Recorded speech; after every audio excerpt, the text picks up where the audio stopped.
seconds. He's going to throw it. Howard leaps. He has it. Touchdown. Carolina back from the dead to tie the game with 2 seconds to go. Snap back, spot down. The kick is cleanly away. It is good. And Nick it's Barber with a Yes, sir. 54-yard field goal. And how about them Tar Heels? They do it. Here's Kupak. Gives off to Amos. He's got it. He's Unbelievable. Unreal. Jordan back to kick. It's blocked again. Picked up. It'll be a touchdown, Carolina, for Bracey Walker. He blocks his second punt and scores his second touchdown of the season. It's 14-13. Mr. Jordan beat Mr. Walker. Bernard fields it at the 26. Heading to the far side. Gio at the 35. Gio, he's at the 50. No, he's not. Yes, he is. Gio, he's going to take it for a touchdown. Are you kidding me? This is the Heel Tough Blog Podcast on Spreaker.com. So, as we are sitting here in the offseason, we got to talk to Sporting News college football writer Bill Bender about this Tar Heel football team. And, Bill, first of all, we welcome you in. Man, you've been running a little wild lately. I know you've been doing some NFL games. You got, of course, the college football bowl games, and then the national championship game will be coming up. But overall, how have things been going for you, man? Oh, it's been good. Obviously, this is the I call it the stretch from basically Christmas to January 8th or January a couple days after. It's a pretty busy time for us, but I enjoy it. All the opportunities. Obviously, it's got to be an exciting time for you guys down there in Chapel Hill with the new hire, and I appreciate you having me on. Let's just get to it. Yeah, for sure. So, it starts with Mack Brown, as you mentioned, the new hire. Really, I guess, kind of a long-term recycle because, of course, he comes back to Chapel Hill. But, when you first heard the news, kind of, what was the reaction from you being a national guy, seeing that Mack Brown, a guy that is going or was at the time going, now is in the College Football Hall of Fame, was going to be the next head coach at North Carolina? I was surprised because I thought when that job came open, Scott Satterfield seemed like a decent candidate. Mm-hmm. And obviously he went to Louisville. There was a couple other guys that I thought that area from North Carolina to Virginia has some excellent FCS coaches that were picked up. Mm-hmm. But it's been a while for Mack Brown. And I think for me personally in my dealings with him, it's great because Mack Brown's one of the first-class guys in the business. You're not going to hear too many people say a bad thing about him. Mm-hmm.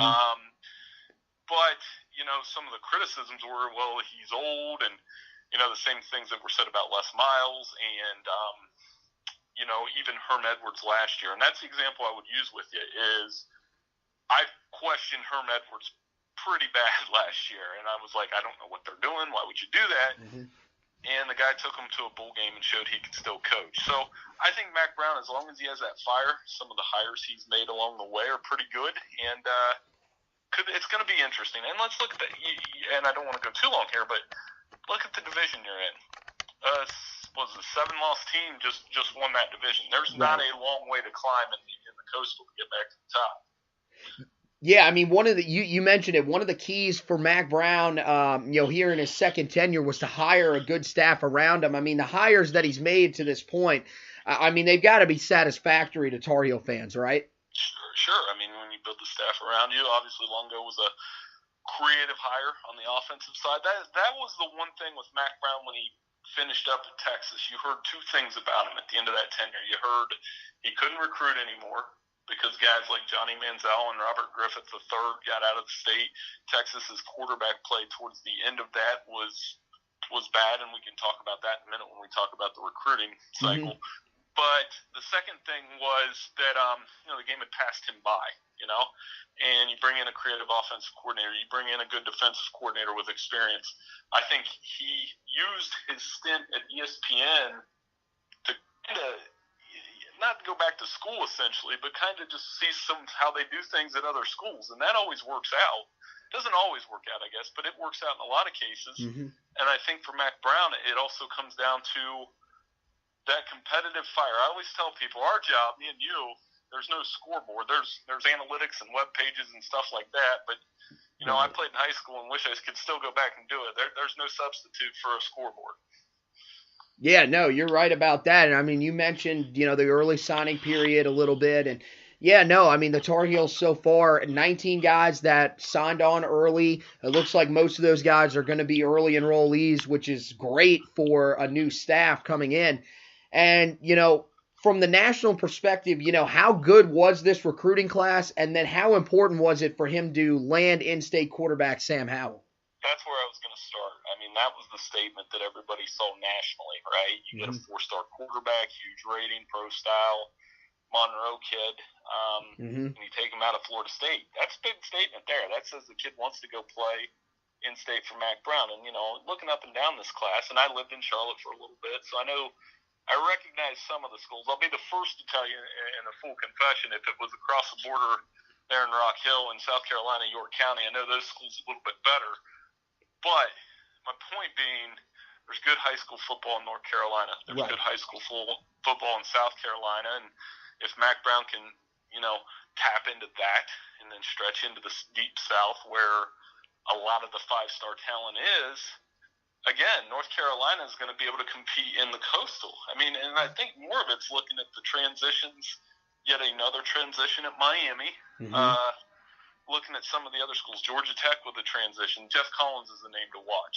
And Pitt's good, but Pitt's about where Pitt should be right now. So this is who Mack Brown is competing against. I don't think they're anywhere near entertaining a conversation with Clemson, but the ACC is a case where, much like the SEC is with Alabama, the ACC right now is Clemson and everybody else. Yeah, so, I mean, you touched on it just a little bit earlier, and you said, it seems like the Coastal is a little bit of a wild card. Is that playing into the hands of the Tar Heels, or is that kind of, are we still a little bit away from being able to jump into that rotation of teams? Because, I think the talent's there. I just don't know if it was maybe the coaching from Larry Fedora and maybe with Mack Brown coming in that could change things. I mean, they went to the ACC Championship a few years ago, but that can be fool's gold, which Miami figured out last year, which Pitt the year before. I'm trying to think, what was the last? North Carolina ACC Championship game was at least competitive. I went to a couple before that with Florida State where it wasn't competitive with Duke, and it wasn't competitive with Georgia Tech until the end when they started throwing the ball a little bit. So that's what my point is. I mean, Clemson's going to win it this year. They'll probably be heavily favored to win it next year because of Trevor Lawrence, who, in my opinion, is a future number 1 pick. But the thing with Clemson that you have to watch is because the ACC didn't have a good year, and I'm just going to be honest with you, it didn't. Louisville was bad. Florida State's bad. The bowl season was okay, but other than Clemson, there wasn't that, oh, yeah, look at that team. Other than maybe Duke, who played well in their bowl game against Temple, but it was Temple. So, yeah, I think North Carolina has a chance and an opportunity to compete. I mean, Mack Brown is the biggest name coach in the division. There are a bunch of, David Cutcliffe's also very experienced. That's going to be a fun game when those two hook up. But there's a lot of inexperience from a coaching standpoint. And, again, it comes down to getting the talent. I do know that Mack Brown, it sounds like just from the looks of it, they will emphasize defense a little more than they did with Larry Fedora, and that'll be a big difference maker for them. Yeah, so, I mean, next year when we're sitting at this point of the season, I mean, is it pretty much, I'm not going to say a guarantee, but in your mind, is this a team that you think should at least make a bowl game, or kind of, where do you think the expectations should be under Mack Brown in his first year back? Sure. I mean, that's always the goal in the first season. You want to get to a bowl game. This is a team that in the ACC that's doable. They had a lot of bowl teams this year.